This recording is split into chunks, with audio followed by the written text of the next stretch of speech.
here. Actually, coming from New York Liberty International, we both become sick. My wife is sitting here, but I am less sick. So I am presenting. I am Sharma, and yeah, this is about funded by Department of Defense and also European Office of Air Force Research Laboratory. This is my personal honor to be in Berlin because we both worked as Lambert Fellow in Clinical Studies in 1989 and 1991. So it's just feeling like coming back home. Unfortunately, the institute is no longer there.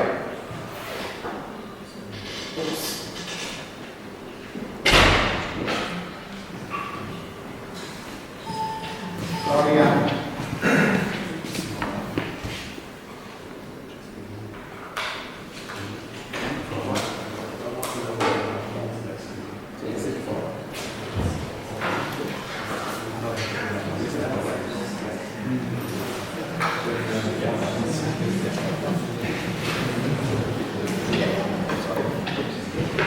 Okay.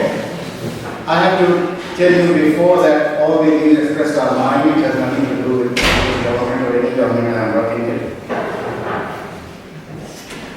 Traumatic brain injury is one of the key factors in making vulnerable people and even our soldiers to Alzheimer and also Parkinson. Nowadays, people are talking about stem cells and working with Dr. Wang in Beijing, China, who is one of the founder of Stem Cell Research, International Association of Neurohistopathology. People are nowadays using nanoviral stem cells, using different materials. Then these stem cells can live longer and have more potent effects. We tested some of the hypotheses in Alzheimer, and what we found that when we use this nanowire delivery of cerebralizing and also mesenchymal stem cell, we can protect the neurons much better. So we just implicated the same idea in a model of Parkinson's disease.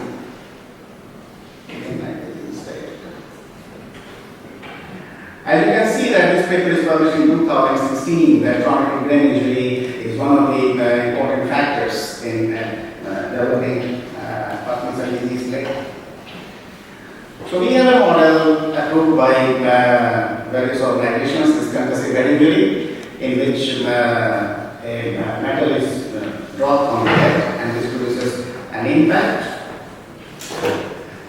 This appears to be very similar like clinical condition because when the impact is done on the right side, we have much more damage on the left side, showing this counter to mechanisms. Here is another example of electron microscopy that the left uninjured side is much more damaged. Working on titanium nanowire delivery and co-administration of alpha MSH, my wife was selected as this 15% top technological award in National Innovation Summit last year. So we are encouraged to continue this work, and this was a certificate in sleep deprivation. So what we believe that in any kind of neurological diseases, we have to protect the blood-brain barrier because this is one of the key for all kinds of neurological diseases. And we use this mice model of Parkinson's disease, and you are most familiar with that. Here we also show some example that nitric oxide synthase is upregulated in Parkinson's disease. And these are our basic model. We use cerebralizing. This is commercially available.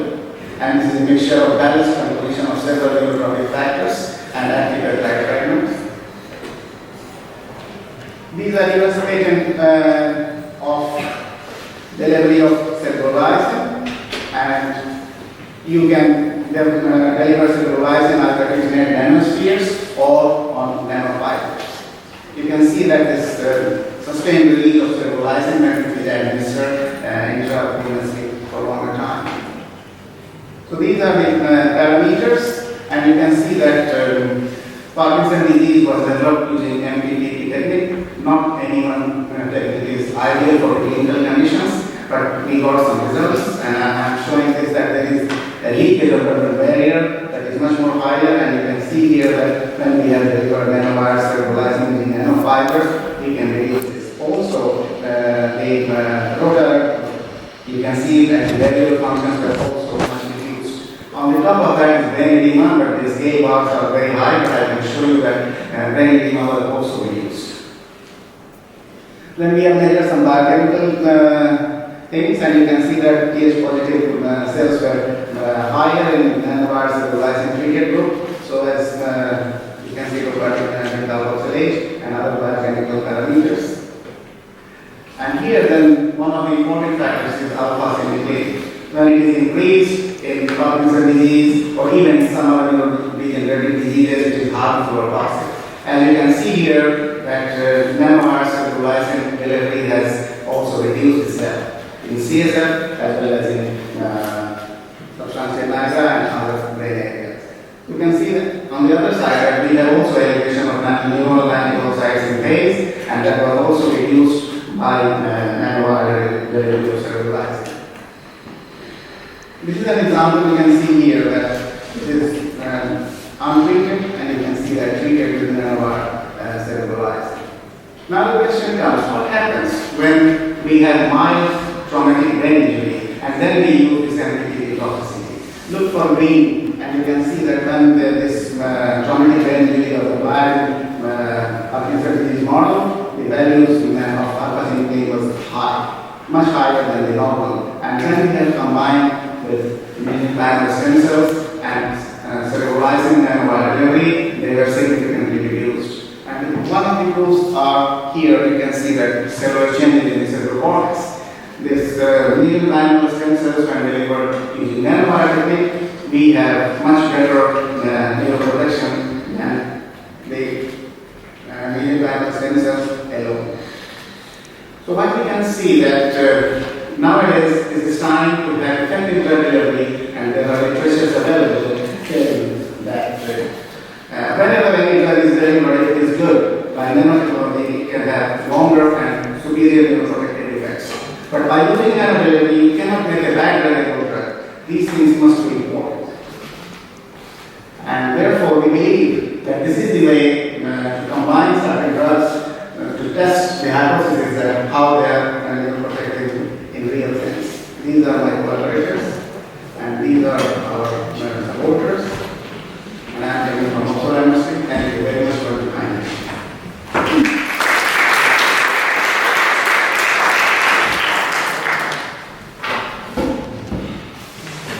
Would you like to open the floor up for any questions? So interesting talk, and I don't know if maybe I missed something, but if you could explain a little bit more. So are you delivering cells that have these nanowires, or you're just delivering the nanowires with the cerebralizing, or you deliver the two things separately? There are three kinds of experiments, and obviously the context and everything in detail. Nanowires are formulated from titanium dioxide, and the drugs were tagged on it. So this is, and the second thing that also plasma stem cells were also tagged on it. These nanowires really penetrate the plasma stem cells. There is a lot of literatures coming out, and so they were administered cells on nanowires, and also the drug on nanowires differently. And do you have an idea of how these nanowires can affect the behavior of the cells? Yes, they can be longer, and they can more good effects than compared to using plasma stem cells alone. And not only me, there are now 10 or 12 papers available in literature now. What happens to the nanovirus in the brain once the cells are dead or in the cerebral is lost? This is a million-dollar question. So far we know that the people in Arkansas, University of Fayetteville, they use these nanowires in knee operation. So they put it inside the human cases and seal it. So the nanowires can stay in the brain or tissues. But that's why the titanium nanowires are used. They are so far in our hand very innocuous. And in clinical cases, they say that even 3 years or 4 years, nothing happens. So the nanowires are not going out by any means. So that is one of the questions that we have not tested for a longer time in our animals after 1 year. But after 6 months, or 8 months, they do not produce any apparent neuropathological behavior itself. Can you trace them in the brain? Mhm. Can you trace them in the brain? Can you find Yes, of course. You can use this metal electron microscopy to find out that where they are. I don't have the slides, but we have this document and we have this evidence.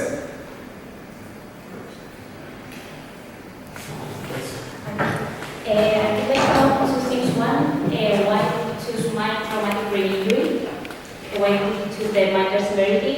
And the second is, how do you check that the injury, like the closed injury you are doing, how do you check the severity? Do you have any microhemorrhages or do you have any MRI of the brain?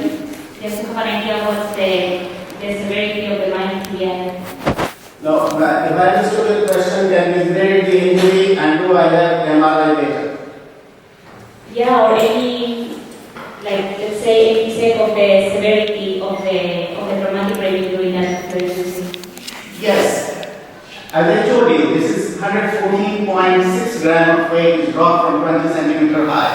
This produces 4 impact on one of the sides. Okay.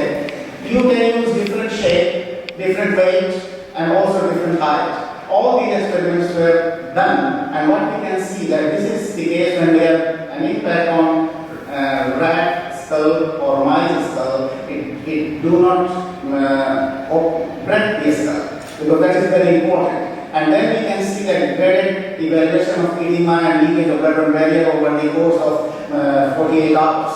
So therefore, we have chosen this particular that I am showing here. Of course, you can get it. Okay, thanks.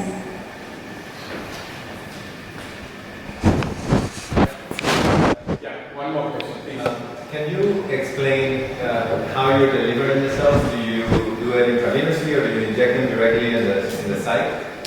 These nano wires are very tiny. You can also inject intraventricular, you can also inject intravenously, and also you can use it intraperitoneally. What did you do? What did you do in the experiment that you showed? What was Intravenous. and it didn't get stuck in the blood? No. It's very tiny. Good, okay. I don't see any more questions, so thank you very much.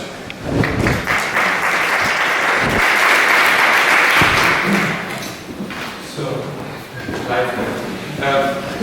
So we continue with the next talk given by Dr.